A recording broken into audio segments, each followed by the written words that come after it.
Welcome back to another episode of Azro Reacts. I'm your boy Azro, and today we are definitely getting back into that American Indian versus Native American. They just can't seem to stop it.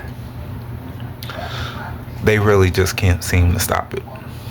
And I just keep coming across more and more. So I'm gonna keep bringing it to you guys to see the more and more of this. Alright. But hey, like I always say, if you guys enjoy the videos, come on, drop a like and subscribe for a brother, because you know that really helps out. A comment, that also helps the brother out also. But hey, let's get into them real quick.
And that's what got me to thinking. So, Professor, wrong person.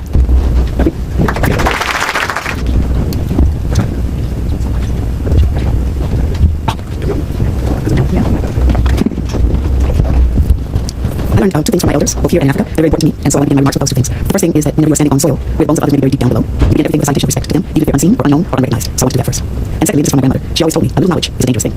In the matter of tonight, what I have is a little knowledge. There are numerous scholars, some of them my colleagues here around, who make the study of Indian slavery one of the focus of their work. More importantly, they are historians of the nations and of the communities of Native Americans and others in this region know far more than I do about the history of Indian slavery. So my task is to try not to be dangerous, if not grandmother, yet add something useful to collective thought so we can have a discussion. I'm going to do that by focusing on a few thoughts around the question of Indian slavery, which come up in my own work that work is not so much about slavery as it is about the kinds of interactions to be contested and conditions of violence and duress, but also which occasionally exchange of knowledge which took place between indigenous people, enslaved Africans, and colonized Europeans in the Americas and in Southern Africa. In the interest of time, I want to use my English. I hope that this setup works. If not, you have to imagine what I'm saying. And I'll give brief remarks about three historical spaces on which my thoughts have been focused in the past decade, and you might be able to return to some of them later or on another occasion. The first set is going to be about Dutch Brazil and the early 17th century plantations. The second set is from New England to the Caribbean, and the third set is Long Island from Long Island to Providence and the Harlem Renaissance. Let's see exactly what it is.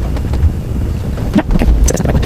It's okay. These are just covers of kinds of natural histories. In other words, colonial archive that I spent a lot of time looking at. So you get very old histories of first European natural history, goes to Barbados or to Jamaica or to Brazil or to Haiti. A lot of these are actually held in here, original copies in the John Carter Library. I want to spend a moment on this one just from Brazil. This is actually the first natural history of Brazil. You see the European imagination working and how they see the Native Americans or the Tupi people, as they call themselves in Brazil. And the interesting thing about this old first natural history of Brazil for me is that I'm always thinking about the knowledge of plants and so the knowledge that Africans, enslaved Africans, and in this case Brazilian slaves, Tupi because everywhere in Latin America, first Native Americans were enslaved, and that doesn't work this kind of way. Africans are brought in. So the reason why this book is important, done by Willem Piso and George Margraf, is that it was done in the time the Dutch briefly held Brazil. I know Brazil is a Portuguese colony, but in the 1640s the Dutch were holding Brazil, and the governor Tom Morris of Nassau thought it important to do scientific studies. So he brings over Willem Piso to look at questions of plants and the knowledge about plants. And this time we remember that the knowledge about plants is like knowing where gold and diamonds and oil are later on in history. So Piso does this book, and what you find when you see the book is that the Tupi and the enslaved Africans are there on their sugar plantations at the same time, and they are exchanging knowledge with each other. Most of the book is about what we call the systems, which are the medicinal plants, the herbal medicines of the Tupi. But occasionally we find a page like this one that's shown there, where he reports that the Africans are teaching the Indians how the indigenous people how to use particular plants. So you get a notion of the plants that the Africans managed to bring over to urbanization, like sesame, eggplant, and okra. And you also get a sense of how the Tupi are teaching the enslaved Africans about some very important plants, usually maize, but also cassava, which is the bread of the Caribbean. It's the bread of Taínos, it's the bread of Brazilians. The terms that we use by Portuguese and Dutch this time are also interesting. They call the Tupi in the beginning, they enslaved them, negros da terra, the blacks of this land. And the ones who are coming in from Guinea and from Angola, that's the first set. They are negros de Guinea and negros de Angola. It's interesting use of the notion of color and slavery. And the picture on the lower right, what you see is it looks like you're trying to get the Africans, this is an early depiction of Tupi were enslaved and were producing the bread, this bread called cassava or cassava, because we call it in Latin American, and these were first enslaved Tupi which produces bread. So for me, this is an interesting evidence of not just the enslaved, joint enslaved side by side of the Americans and enslaved Africans, but also the knowledge exchange and the knowledge and the wealth of knowledge that they bring to the colonized. This picture is a picture in Africa of Angola, the city of Luanda, and at the same time that the Dutch are holding this part of Brazil as part of their empire. They're also briefly in charge of colonizing the Angola kingdom. They're part colonized the Congo kingdom, the Angola kingdom, Luanda. This is the oldest fort, one of the oldest forts on the coast of Africa. It's from the Luanda, built in 1576. And the interesting thing is that when the Dutch do it, when the Dutch take Luanda briefly in the 1640s, they bring over two Tupi nations, stone nations, sailors on the boats, and some of those Tupi escape all together. They melt into the kingdoms over the kingdoms of Congo and Dongo. So one interesting research question for me is sort of like this period, where these people go, and what we think about them teach us about slavery and relations among Africans and Native Americans with respect to slavery and not just slavery. This is a picture which I'm sure most people in this region will be familiar with, which is the massacre of the Pequot in 1937 in Connecticut. This is one of the beginnings of a massive deportation of Native American people from England to the Caribbean. So it poses another question: where do these people go? They go to everywhere in the Caribbean. They go to Bahamas, they go to Barbados, they go to Jamaica. So when I was a child, probably like many of you who are my age or older, who always thought the Indians, the Native Americans, largely disappeared. I have a quote from Herman Melville that we all have to read in school, Moby Dick, where he says, they didn't go to the ships people. First of all, I mean, no white people on the region. But he says, you will never remember The Pequot is the name of a celebrated tribe of Massachusetts Indians, now extinct as the ancient Medes. So he's writing this in 1851, but these supposedly extinct people, many of them are not just here in New England, but also in the Caribbean. And in fact, one of the things that was most astonishing to me in trying to do research of black people and Native American side-by-side discussion of slavery is intra-American slave trade that went on in the Caribbean. A waterborne traffic that didn't cross the Atlantic, was going on in the Caribbean, was a very, very large flow of slavery. The estimate now is over 300 years, more than 2.5 million Native persons, many of them from New England, were in slavery in the Caribbean. This is besides the Taino, there, this is another set. And this saltwater trade expelled all of the Caribbean to New Bonaire and Curaçao, to the many small Lucayas, to Hispaniola, and to Puerto Rico. In fact, one study done by resistance which talked about slavery is that in the period between 1670 and 1720, from the Carolinas, South Carolina in particular, more Indians were exported out of Charleston, South Carolina, than Africans were imported into Charleston, South Carolina. So one of the chief things that I've been doing in trying to do research about botanical knowledge in the Caribbean is looking at this question of black people and Native Americans, or enslaved Africans and enslaved Native Americans living side by side during the period when we were told these are school, that all people disappeared. So you get, for example, things work by Hans Sloane in Jamaica, and if you read the archive, if you read the original, which many of these originals are in Brown's History Library, you get this understanding that these supposedly disappeared Indians and these enslaved Africans actually living side by side quite some time in the Caribbean countries. This is a quote just from Jamaica, from the Natural History of Jamaica by one Hans Sloane, in which he talks over and over again about Indians and Negroes, Indians and Negroes, even Indian and Negro doctors, and the diseases that they were able to cure using plants that were natural to Jamaica. And deep inside the book, Hans Sloane book is an account of the Ukiah, which is the name for the Bahamas, and the Ukiah couple enslaved in Hispaniola, and how they tried to get away, and then they returned to slavery. So you have to ask yourself, we all went to school about how Native Americans disappeared in the United States, supposedly how they disappeared as well in the Caribbean, but they show up over and over again in these natural histories. So one of the things that also shows up in these old colonial histories is the question of Native American revolt, enslaved African revolt, and how afraid colonists up and down the East Coast and down into the Caribbean were of this revolt. So in 1502, we get one of the earliest ones, where the Spanish governor of Hispaniola asked the king of Spain, essentially just please don't send me any more of these Africans slaves, set a moratorium, because they run away to the mountains of Hispaniola, which they hated in the Dominican Republic, and they don't come back. And furthermore, they pair up with the Native Americans, who the Taino were free, who knows what's going on in the mountains of the States, so let's just set a moratorium. You move to 1676, and this is a study done by Professor Lidford, yeah, where are you? Exactly. What his early studies because these were dangerous designs. 1670s Barbados Act to prevent New England Indian slave deportation. They were now very, very afraid of these Native Americans that revolted and almost won the war in this region, and so several thousands of them are deported. And the governor down in Barbados says that he doesn't want any more of these Native already there, but he doesn't want any more of these because it's like a contagion to happen. These Native American uprisings were taking place in Virginia and Maryland and New York, and now these people deported were sold down to the Caribbean and causing trouble. This happens over and over again in the Caribbean. I have a quote at the bottom. It's from a famous Caribbean poet and historian, Kamal Brathwaite, and he writes a poem about just part of it. It's about the Maroon Coast in Barbados, which many people think were Native Americans lived there. And he writes about the ones that got away, the ones that found a settlement somewhere on the coast, which is called the Maroon Coast of Barbados, and he talks about how they got away and how important it is that they found their freedom. That's something wrong. Yes. So the reason why this is called Native revolt, black revolt, and colonial fears is that this question of Native Americans and non-African Americans, or enslaved Africans, joining together and impossible revolts, one of the biggest fears of colonial times. Finally, I want to talk about briefly about how to call this. By then, there's a question of cultural resistance, basically what we're left with in the New England area. And this woman, usually we get histories about what's the name? Coffee? Oh, Coffee. Yes. So I use a woman instead of Coffee because he's very well known. This lady is called Olivia Ward Bush, and she was both Native American and African American. And she writes a very famous poem that was famous in the time in 1898 in Newport called Driftwood. Now, it's a fairly sad, seeming poem. It's actually a poem about resistance. It's actually a poem about the fact that, like Driftwood, the Native Americans who by then are very much mixed in this area with African Americans still managed to endure. And in the final part, she says that with their lives, some poor Michigan women still survive, some folks was a fair and beautiful form, and yet some really made more white. Some on the farm became white after the fury of the white storm. This poem is actually a poem about resilience of Native Americans in the New England region. So I want to close with that. Actually, close with something else, but I didn't bring it with me, which is a weaving carving that the Narragansett kept for a long time weaving, which is about the dispersal of the Narragansett to the Caribbean, because I think that also speaks to the history that we want to understand more. So, in conclusion, I want to close with what I hope that some of that sketch might lead us to think about the kinds of projects where historians of nations and communities, colonial archives, and rereading not just the 6th period in the soil, but with inserted poems and songs, and meetings and carvings might bring us a greater understanding of the historical phenomenon of Indian slavery in the Americas. I want to suggest this study is not just new histories of what my friends on the Bangkok Brazil call the people of the waters, but new words of native rebellion and revolt for freedom and sovereignty in the Americas, from the eastern woodlands to Barbados and Brazil, and a different kind of critical triangulation of our knowledge about slavery in this old world, this new world, in this old world, and the Americas. I think Brown with some Native American Indigenous Studies Initiative could become a good place to try that out. Doing well.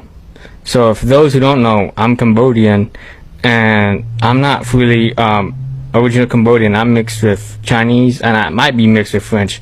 But the point is, I'm still melanated, and the original Cambodians are melanated, and the original Asians are melanated too. But why is that they don't try to show in the media that the original Asians are melanated? Because if they do, they'll have to say that not everybody comes from Africa. And what does that mean for the Americas? That means that the original people of the Americas are your black Americans, and they're not black, they are American Indian. What's good, indigenous Americans? So, I've been seeing all the time on For You page about if Louisiana people are actually indigenous to America or not. And then I seen this video right here. And I got the real Indians with me, man. We going crazy right now. Yeah. Whoa! You know what I'm saying? Like, so I just want to show you all a little history real quick in a book that shows you that black indigenous Americans were in Louisiana before anybody else, alright? There's this book called A Voyage to North America, undertaken by command of the present King of France, containing the geographical description and natural history of Canada and Louisiana by Father Carlevoix, published in 1766. Now, on page 69, it says the color of the savages does not prove that there are species between the white and the black, as some people have imagined they are very swarthy and of a dirty dark red, which appears more in Florida, of which Louisiana is a part. Now, it says it does not prove a third species. And the reason people look for a third species was because of Christopher Columbus. When he came to the Americas, down in Central America, and they seen light complexion, lanky-haired people. So people think of the third species from the white, blonde-haired Europeans and the black, woolly-haired Africans. So come to Louisiana expecting to find the third species, but sadly not. This is why he said he does not prove a third species between the white and the black. So if it's not in between, that means it's one of the two. And it's not white, so guess what? It has to be black. This is why when y'all see the black masked Indians, the Mardi Gras, all these beautiful carnivals and parades that be going on. Yes, still a lot of hands from other cultures and stuff coming in, but understand the heart of Louisiana, the main soul of Louisiana, are the black indigenous people that are there today and have always been there. If you can't be a young boy talk about it all the time, I know y'all love young boys, so understand. You see what I'm saying? So this is not no hidden secret for the people of Louisiana. They know their history, their culture, and their people, and that is also their land. Thank you. Peace. There was a knock at the door in Haskell, Oklahoma. Chinda called out the 92-year-old man. One of the men on the porch replied, "Ombuya Sachia." The preacher opened the door and welcomed his two friends into his house. By the Creek language, the three men are black Indians, a mixed Indian and black blood. There are pockets of them scattered throughout the United States. In Delaware, they are known as the Forgotten Moors. In Louisiana and North Carolina, the Red Boat. The settlers offered slaves to the so-called Indians for their land in Alabama and Georgia, and the so-called Creek Indians took them with them when they moved to Indian Territory, now known as Oklahoma. See, the so-called Negroes were more helpers than slaves to the Creek, who were allegedly nomads and knew nothing about farming. and it was the blacks who taught them, which is where the story starts to get confusing. If the so-called Creeks were nomads, why were they paid in slaves to leave their so-called land? Alabama, Georgia, Tennessee, Mississippi, we know who was there, and we know these people were excellent farmers. It seems more like they picked up some nomads and gathered them to one place, maybe told them that they would give them some land if they called themselves. But y'all let me know if y'all want me to get back into that article. They've been hiding this from you. New York was already there for thousands of years. San Francisco was there for thousands of years. Los Angeles was there for thousands of years. They were built by the indigenous people who were black and Indians as well. The black people, they weren't brought over by slaves. They are the original owners of America. Black people, African Americans. They don't come from Africa. They were already here. Just like West Virginia. Yeah. I'm bringing back memories that I wish I could get rid of. You know what I mean? This has been a hobby. If you just had been here to listen to all this and see some of it, then you would have known just what it was. We lost everything. Lost everything. You own the land? Yeah, we own our land. All of it. And no one ever paid you any money for this land? No. Just lost it. Took it. All raindrops have one job, is to work their way back home. To the river, to the stream, to the ocean. When we're born, we have one thing to do. God won't give a damn about a PhD like your dad done, or a PhD like your mama done, or how much money you got in the bank, or if you're black, you're white, you're rich, you're poor, you read, you can't read. God has one law. When you come here, the only thing you have to do is work your way back home. I brought you through that little door called your mama's room. And all you got to do is work your way. And I have one restriction. You better be as clean when you get back as you was when I put you here. You're not born a racist, or a bigot, or a thief, or a murderer. Pick that up on the way. Just that simple. Y'all play all the games you want. Get hung up in all the churches you want. Be full of hatred. Let somebody reduce you below your dignity and don't know you violating the universal law. Let a bunch of thugs control your food. A bunch of hoodlums control your education, everything. They got engineered animals that you put on your table every day in America. It's the only country don't have to put on the label. They've been phoned. Like I said before, America, we've been here. We've been here from the start, from day one. Just know that. These are people's castles, all our ancestors' castles, that they hide from us. They don't tell the world who castles these is, you feel me?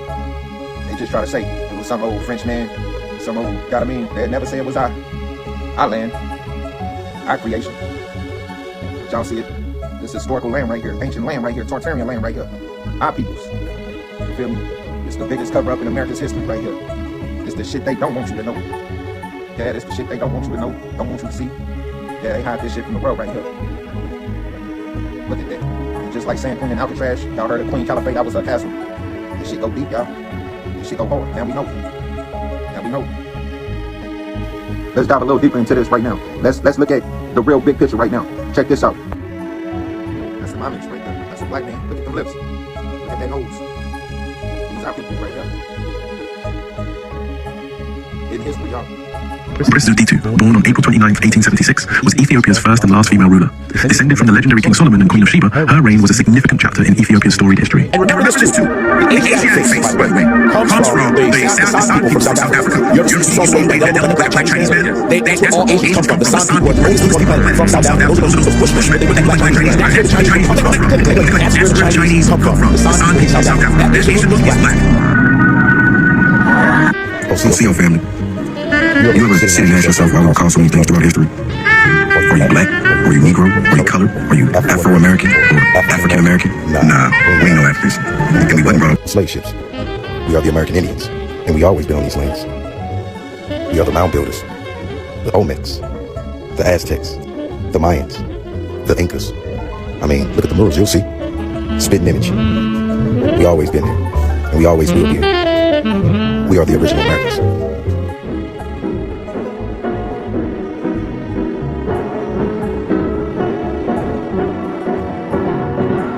Spend some time away, getting ready for the day you're born again. Spend some time alone, understand that soon you're wrong, but better man.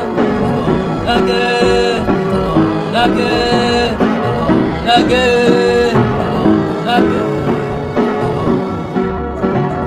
I got the real Indians with me, man. We going crazy right now. Oh!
Thanks for watching. This video is for entertainment only, but if you know, you know.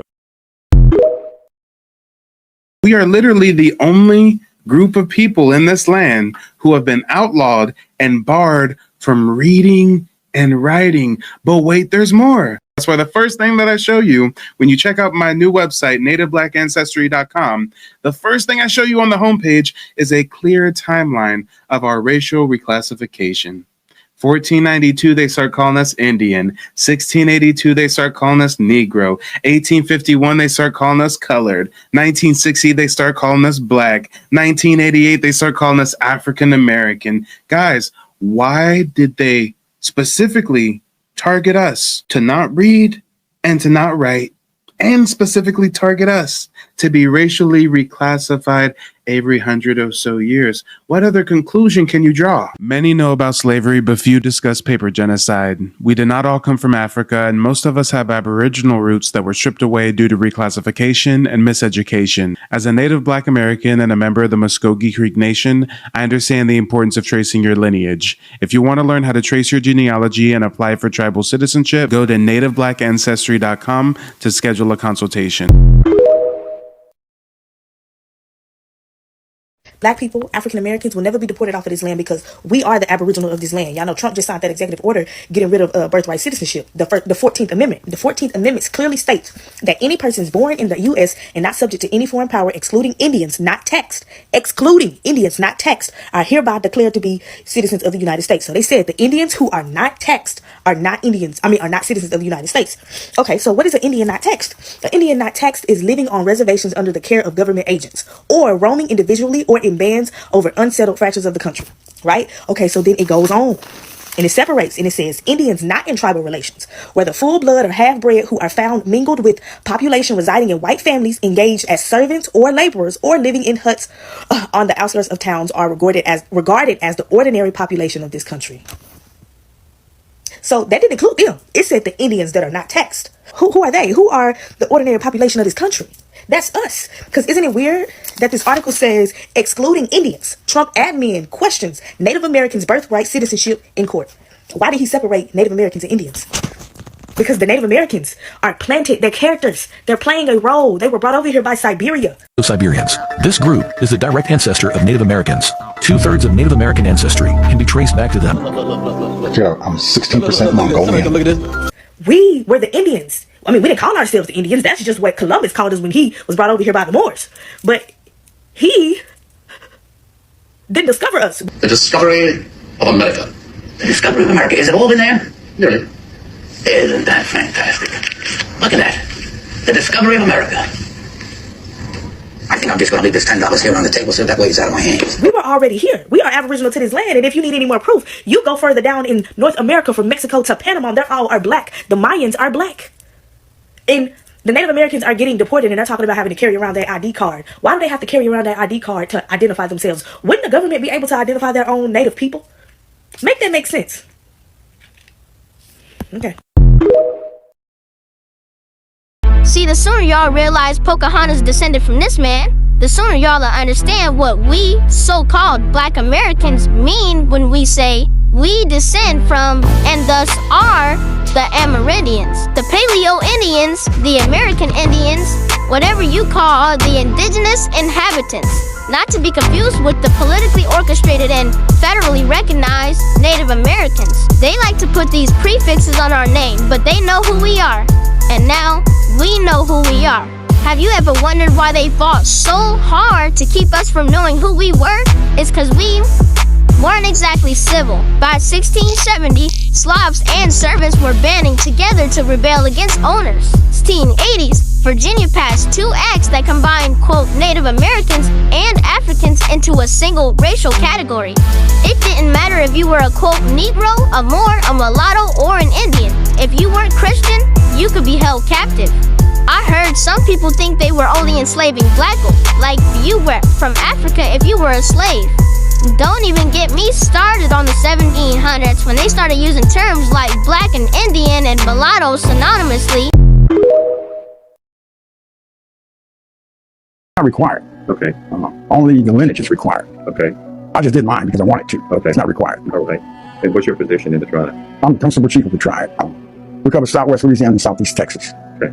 So, what is the name of your tribe in their native language? Ishak, I-S-H-A-K, Ishak. The slur word was a takapa, okay? It was given by the Choctaw, and then when the Spanish and the French came over, they kept the word of a takapa. But our real name was really Ishak, you know. So that would be the name from the beginning of time, you know, with the tribe. Where did your tribe, what is the origin of your tribe? How did your tribe begin? Where did it start from? Well, that's what I was saying. Some say we came from the sea. We don't really know, but the Ishak been here for like 4,000 years, BC. So, but the Ishak been here for like 4,000 years. We don't really know. There's a lot of write-ups about Egypt and stuff like that during the Ice Age. But there's nothing really solid that I know of that where it actually originated from, except here. Okay, the tribe was basically Opelousas, in the St. Martinsville, Allenville area, all the way to Lake Charles, Calcasieu, to Alexandria, through Natchitoches. And also, if you go into East Texas, to Galveston, Matagorda Bay, all the way down. We have 2 clans in Texas and 4 in Louisiana. If you go back up to 1802, all this was called the Takapa territory. See, so the Ishak were here all this time, and that was we inhabited all this land and all this area, pretty much, you know, all the way to Galveston, all the way to Galveston.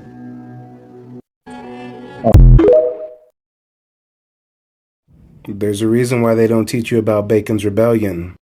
Bacon's Rebellion was in 1676, and it set the precedent for reclassifying black Indians to prevent unity. In 1682, Virginia passed 2 acts that combined Native Americans and Africans into one category, Negro. The first U.S. Census wasn't until 1790. So what does that tell you? If they're reclassifying Native Americans to Negro in 1682, the first U.S. Census isn't until 1790, well, they're racially reclassifying us for damn near 100 years before they even came up with the first census. Go to nativeblackancestry.com to download a free copy of my ebook. I break it all down for you with sources. The racial reclassification of black Indians is well documented. Don't let anyone tell you otherwise. Now take a real good look at their faces and tell me what African tribe you see. It's in that nose, ain't it? Yeah. Original American.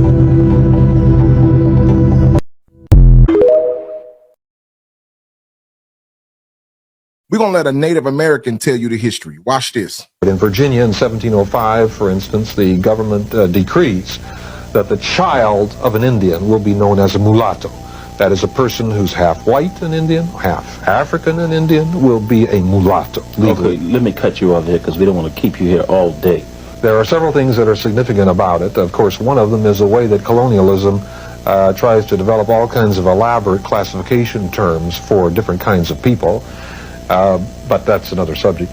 The most significant thing here is to reveal the much greater amounts of Native American ancestry that are present within the African American population than most people realize, because they might have been misled by the use of terms like mulatto and also people of color.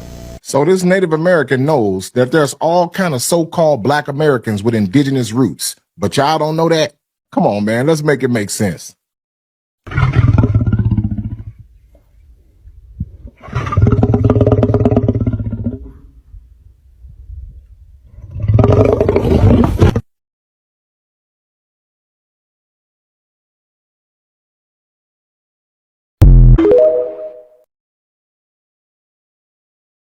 Native Americans cannot trace their lineage to being renamed by the government from Indian to black. But when you research, well, wait a minute, what was Walter Plecker's role in the United States government? The vital statistics. The vital statistics were changed. The U.S. Census were changed from Indian to Negro, black, and African American. That means it became illegal for us to speak our truth. I see a lot of people saying, why aren't black Americans standing with the illegal immigrations or the people who are being shipped away from ICE? And why aren't you standing up for them?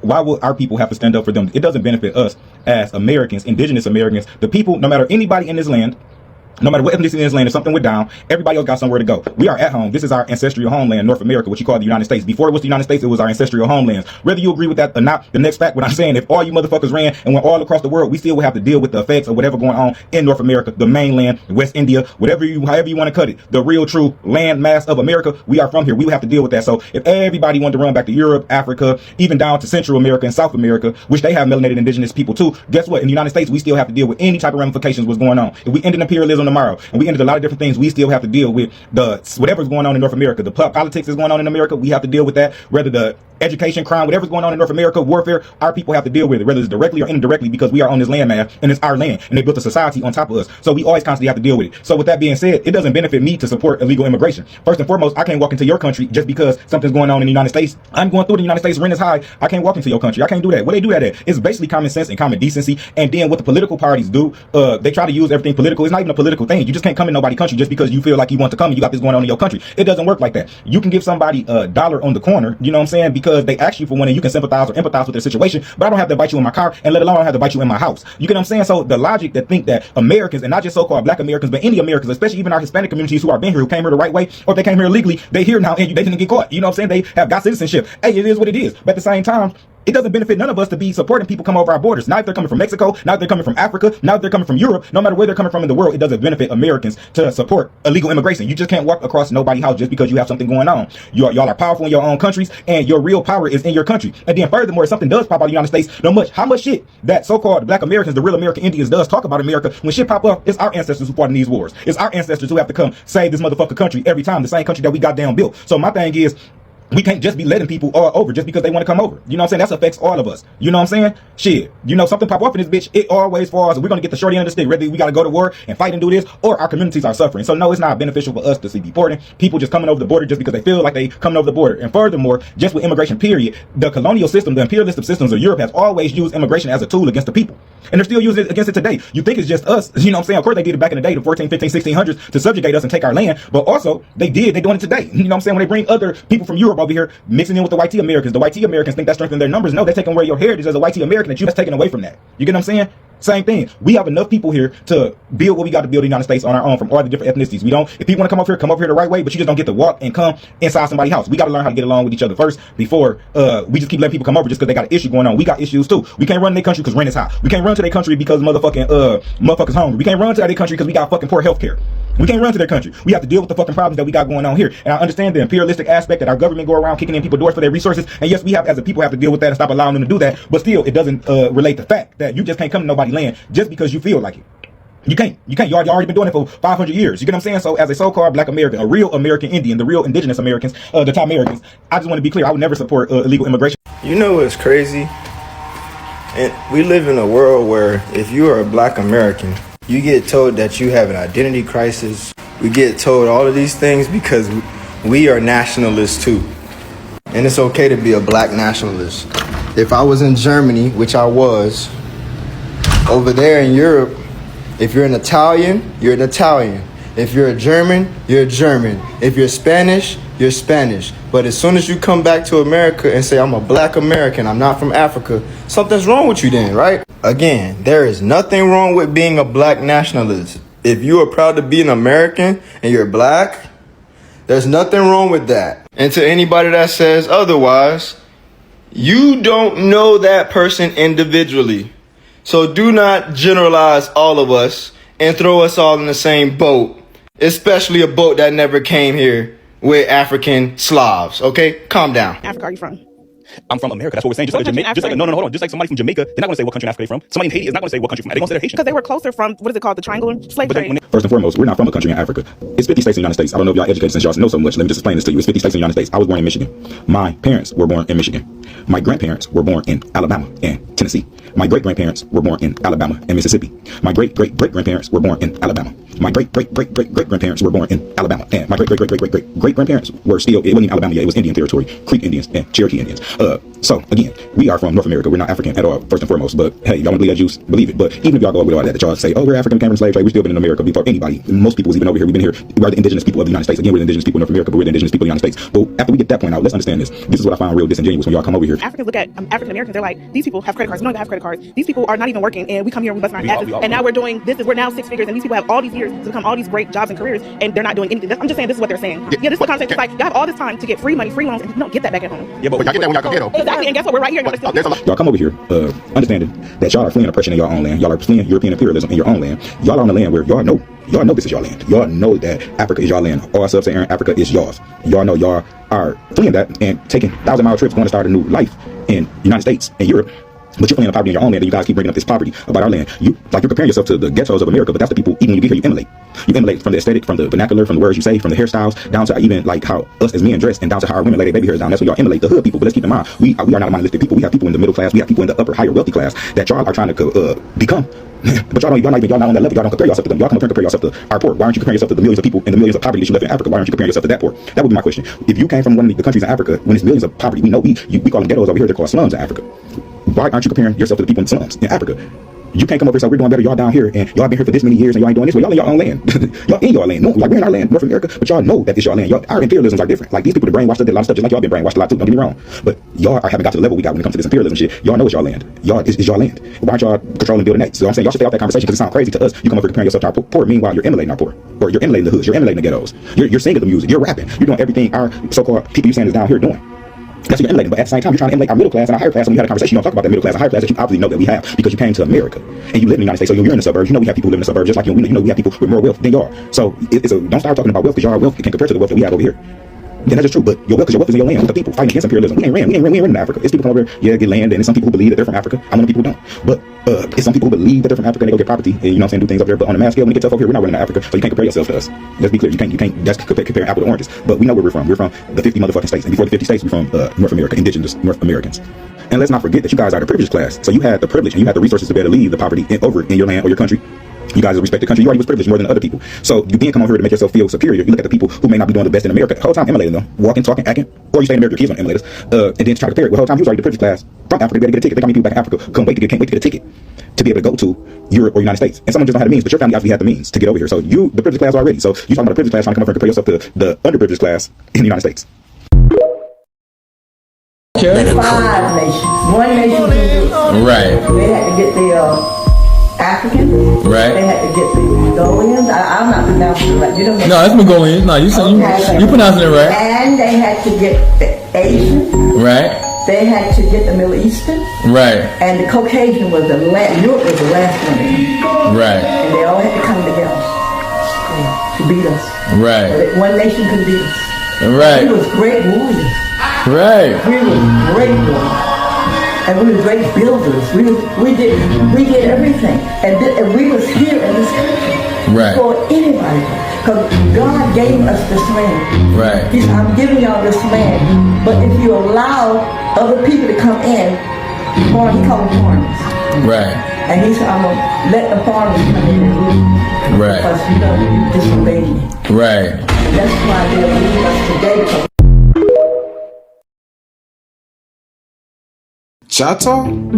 Cousin, if you got any Choctaw in your family, you might want to save this. And you might want to share this because somebody you know needs to hear this too. I hope you sitting down because this about to get good. Now I can already tell I'm gonna have to break this down into a couple parts. But just to let y'all know how much I got in store for you, here's an appetizer. See, sports have always played an important role in Choctaw culture. Stickball is a traditional team sport still played today, though it was historically used to settle rivalries and disputes between different tribes. We gonna zoom in on this painting because I need to know if y'all see what I see or if my eyes are playing tricks on me. Now I usually try to steer clear of making assumptions, but the whole settling disputes between different tribes leads me to believe that these tribes were neighbors. But even if I were to assume these tribes traveled great distances to participate in this said rivalry, does anybody else notice how much darker one tribe is than the other? A lot of people know the Choctaw and Chickasaw tribes are closely related, but what a lot of people might not know is that the Choctaw and Chickasaw were two brothers who split ways and took their tribes or families with them, which could explain how they reunited in Oklahoma after the Indian Removal Act. Cause my guy Sam dropped drop this video of this indigenous Choctaw woman, and we're gonna get to this in part 2. But before I do, I need y'all to give me some feedback so I know where to take this thing. Do y'all want me to detail the languages and customs? Should I talk about the history before Choctaw and Chickasaw were born? Because we don't have to wait and see what the Europeans said about the Choctaw. We can take this thing all the way back to 1200 AD. We can take it back to their predecessors if you want. Or do y'all want me to focus on post-European interactions and highlight the migration patterns and the merging with other tribes? I'm finna get started on part 2 now. I'll be back to check these comments in a minute. Peace and blessings. This is Jamar Deshaun Porter, and I'm currently at the Arkansas Revenue Department going to get my state ID race changed to American, Native Indian, Indigenous. I am now leaving the Arkansas Revenue Office, and I have got my ethnicity changed, and I have a new driver's license. I'm currently downtown Little Rock, Arkansas, and I'm at the Social Security office to change my status and my ethnicity, and also to give me a new Social Security card. I'm trying to get a new Social Security card, and I'm trying to do a status change, like my ethnicity. Okay. Did it? Did you change? Did you be able to change? You did? I mean, it's not technically it's doing it like that. It's not going to change nothing major because like you were taking a test, you feel that. That's my thing on our system. Yeah, I just had to make sure. I got to go do the big step now. Thank you. My name is Jamar Deshaun Porter. I am currently at Fletcher Terry Library, sitting off SF 181 form with attached documents as follows: FJR 194, Motu Proprio, Pope's apology to the Americans, Pope's message of peace, an American Declaration of Rights to Indigenous People. The date is October 16, 2023. I have a following of 21 copies of it. I'm faxing this to the SSA Office of International Affairs and also to OMB. The documents is as follows. I have the SF 181. I want to show you that because they have vital information on it. No longer slave, the Pope Francis, Peace of Day, Message of Holiness, the Motu Proprio, and the House of Representatives in U.S., the American Declaration of Rights to Indigenous People. I'm going to fax it off one step further to, walking in our true identity. Let's do it. For the confirmation email, we'll print that out when it comes in and then you can pay for it. About 14 minutes, so everything. Amen. Well, I appreciate it, brother, man. Thank you for everything. You too. Yes, Lord. We are done. You know what I'm saying? The facts went through. Everything is good, man. We got to wait for the confirmation, but we all there, man. Indigenous Native American, you know what I'm saying? Native American Indian, so that's what it is. All praise the Yahweh, man. My ancestors, my grandfather, my great-grandfather, they stepped in these trenches. I stepped in these trenches, big chief, you know what I'm saying? Native. Yes, sir. Some people think that there were indigenous black people in the Americas. Children were left behind. The schools need to be Part fucking 273 on how black people was indigenous to America. Let's go. Okay, so this is Cheeto Harjo. Remember that. And remember his face. Okay, we're gonna hop into this book right quick. I dropped this book in another previous video, so I don't want to read all the paragraphs, but in this paragraph, it is explaining the complexion of the Seminoles, and also at the bottom, the Seminoles do not differ from the Creek Indians. Now, Cheeto Harjo was the leader of the Creek Indians in 1906. We're gonna hop into this book right quick. Okay, so we're gonna start right here. In testimony before Congress in 1906, the Creek leader Cheeto Harjo expressed sentiments felt by other Indians as well. Quote, I hear the government is cutting up my land and giving it away to black people. Oh. I want to know if this is so. These black people, who are they? They are Negroes that came here as slaves. They have no right to this land. Cheeto Harjo raised an important question. Who are they? Are they members of the tribe? Are they members of the black community? Are they black Indians? So not only does the WPA cover slave narratives, it also covers any injustice that has to do with color or Negro people. So let's start here. Oral interviews collected by the WPA in the 1930s revealed that one man, Henry Badius of Indian and black heritage, reported that he came to enroll with the Dawes Commission as his father was an Indian, but the Dawes Commission did not put him on the rolls as an Indian, but put him on the rolls as a freedman. So he selected 40 acres of land as a freedman. Had his Indian ancestry been recognized, he'd have received 160 acres. Because you asked, what's the plot? That's the plot. Last book, I promise. Slavery in Kentucky. As an aftermath of the mob outbreak in Lexington, fully 150 men wearing black masks and calling themselves quote-unquote black Indians marched through the streets of the city on the following evenings, maltreating many Negroes and tarring and feathering others on the public square. You good or you need more? Pleckler allegedly hated black people. So why is he standing right behind and right next to Marcus Garvey? Did you know in certain circles Marcus Garvey was referred to as the Marquis of Salisbury?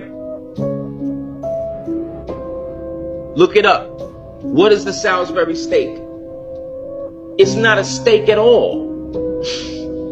It's a bunch of substitute meats lumped together to make the appearance of an actual full steak. So now he done convinced all the original Mohawkins who had their castles, all the original Moors, American Indians, we already got our land, we won the Civil War, we ran the white people out, right? So then there's a coup d'etat in 1871, and then they set up the KKK to reinforce this doctrine that we're Negroes, blacks, colors, and because all of these white people have been thoroughly programmed through the Wild Wild West shows, right? And all of the other bullshit that they done been through, they think they justified to come over here and kill us and do the shit they don't.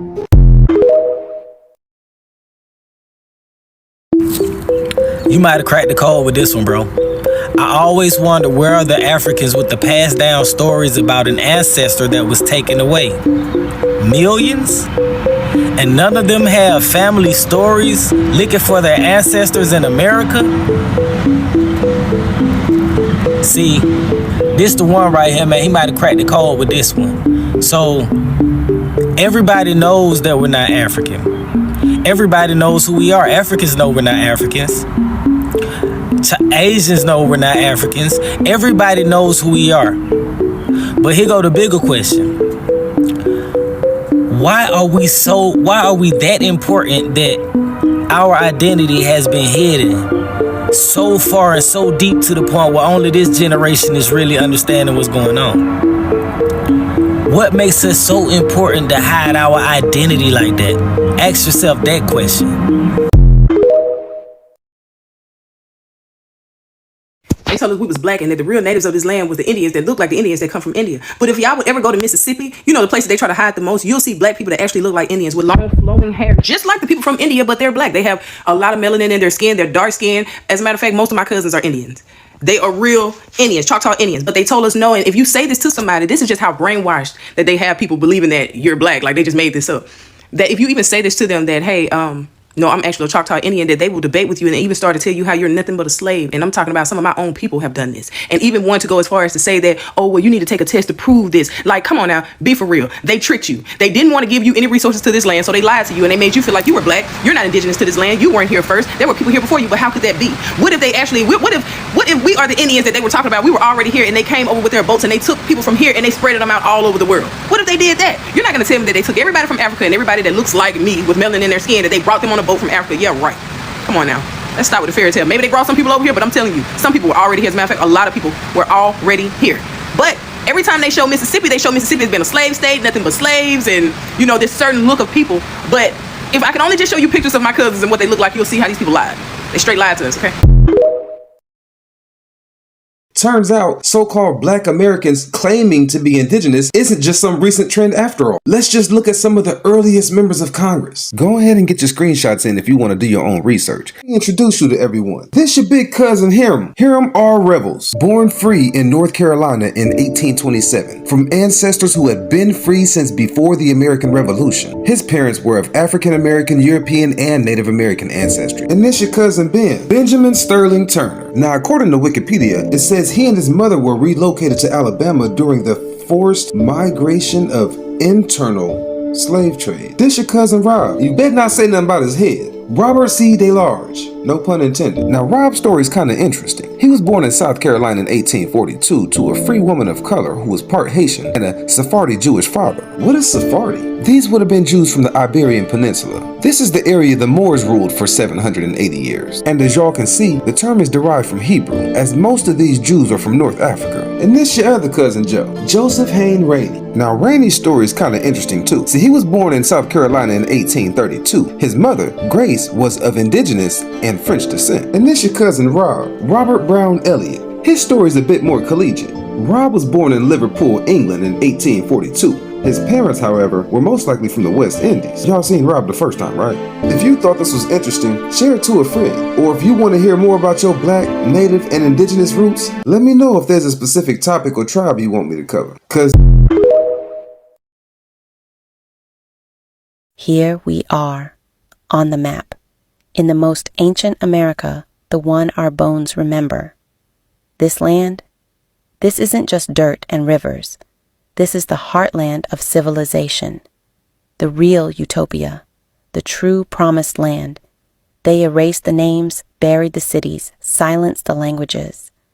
But the land still whispers truth if you listen. From Mississippi to Mexico, from the Dakotas to the Yucatan, this is where the ancient ones built mounds, calendars, grids, star alignments. Before there was an Egypt, there was a Mississippian priesthood. Before America had a flag, it had a soul. Respect to the wolf. Salute to the falcon. America, America. The soul of the mother is still here.